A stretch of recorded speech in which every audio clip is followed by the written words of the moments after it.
Hi there, my name is Shwampy and welcome to my art channel. Thanks so much for stopping by and I hope you enjoyed today's video, which is all about redrawing.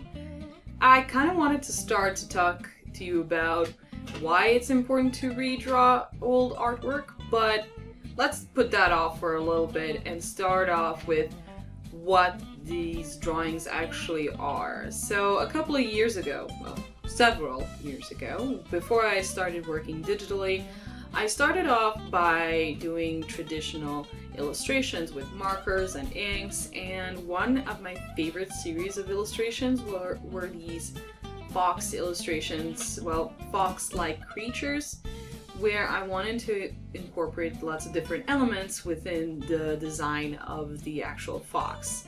So this first fox has some kind of like a cloud thing going on there. Not really sure, don't ask me, I don't know. I don't remember what the concept behind it was, but I do remember that I wanted to keep it more earthy, I guess. And that's why it has these kind of like horns on it, and later on when I do the colors you'll see that it's going to be a little bit brownish, grayish kind of thing going on. So after I did the inking, I did some more inking, because I love inking. And if you've seen any other of my videos, you know I do love them inkings. By the way, if you hear any laughing in the background, that's my lovely assistant, who today is supporting me by becoming my personalized laugh track. Laugh, assistant, laugh. Thank you, laughing track. So, moving on to the actual work, so the assistant can have her coffee. Slurp, slurp, slurp. I don't know if they're actually going to hear you slurp, but just in case, it was a slurp, slurp, slurp. Slurping sound. Thank you. Okay, so here I'm already doing the coloring for the illustrations, and it was kind of different because when I did the first illustrations, they were done traditionally, so the colors kind of behaved in their own way, reacting with one another, while digitally you kind of have to reproduce the same behavior of the color as you put in more in different types and values and variations, and you have to think about how these colors would actually reenact with one another in real life in order to create that more of an organic feeling. Because if you do it more clean, if you just use the same variations of the same color, same values, and same hues, it's going to have a more plasticky feeling. So adding some different types of colors, like for a moment ago, I added a little bit of blue into the tail area, even though it's grayish, to give it a little bit of a more distinct look and feel close to the original, which was done by, once again, markers. Damn, I love them markers. Moving on to the next Can't wait to buy more, dude. I'm in desperate need of more markers. I need them markers. They've been drying out on me, giving out on me, and I need to get more markers. So, moving on to the next illustration.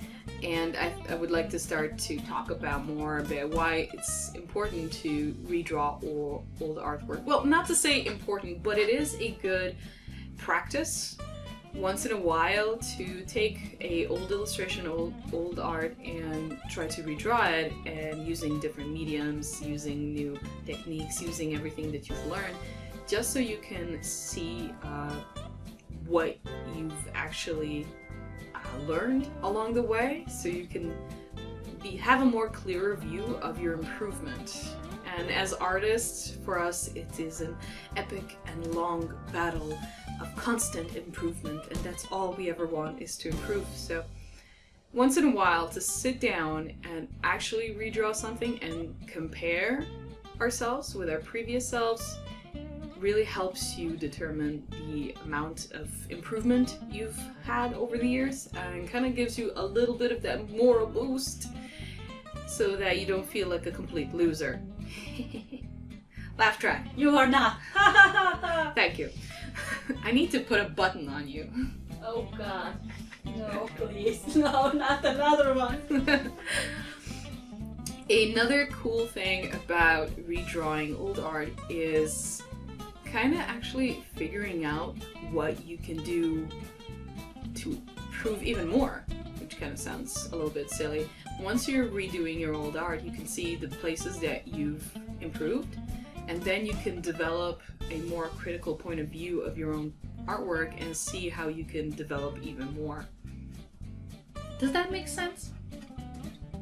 Yes, actually, kind of, I guess. Thank you. Because when you're analyzing your own artwork and you're trying to figure out how you've developed your skills over the years, you can see where you were not paying focus, right? Like you can now determine, oh, I've been focusing on developing better forms, but I see that I haven't really worked on colors, and this is where you can be like, okay, now I can work on colors now that I've developed forms. So it's developing this more of a critical view and developing how to be objectively critical towards yourselves. Because a lot of the times we will get critics from all sorts of types of people, and though some of these critiques can come from a good place and people might genuinely want to help you, they might not be correct critiques, I guess. Or maybe some people are just being haters and they're trying to bring you down. So again, it's not a good critique because they're not critiquing your skills. They're critiquing.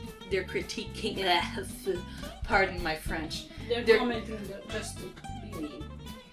Exactly. Thank you, lovely assistant. You need to know when it's actual critiquing constructive criticism and when it's just being an asshole.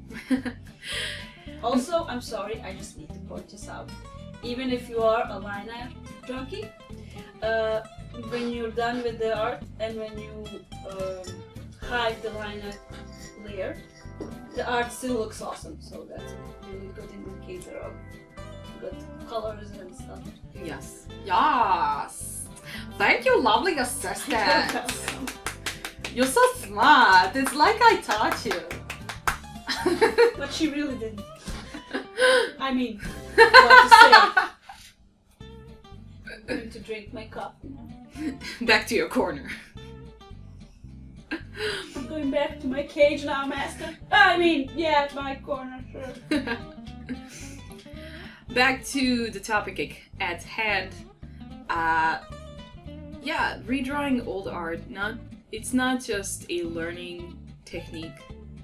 It's also very good to analyze, and morally, it's very good for you. It's good for you to see that you have developed. It's good for you to see that no matter what, you have come a long way if you're practicing and doing the work and doing everything that you need to do to become better.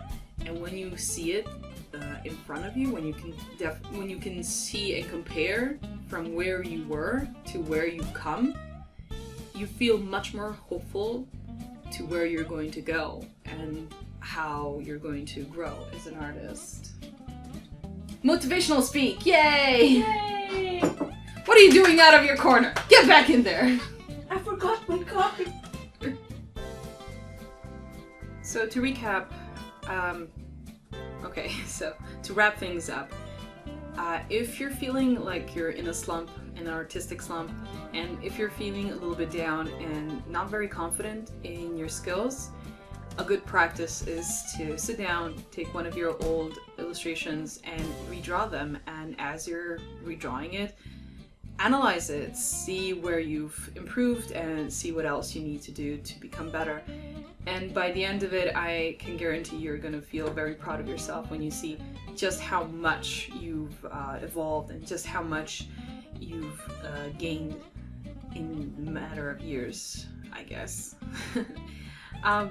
Even if you do a drawing of a couple of months, you know, it can still have a lot of improvement and you can surprise yourself. So go ahead and try it out. And if you would like to see more of these little foxes, because I do have a bunch, it was a whole series, I think about 12 illustrations, I would be happy to redraw some more for you guys. So leave a comment down below, and I would love to hear what you think. And I would love to hear if there's anything you would like to see in the future, what kind of videos you would like to watch, or if you have any suggestions, feel free to comment down below. I would love to hear your opinions. So that's it for me. Thank you so much to my patrons who make these videos possible. And if you would like to become a patron and receive monthly goodies from me, feel free to check out my Patreon page, and hopefully I will see you back here in 2 weeks. Until then, have an epic day and much love.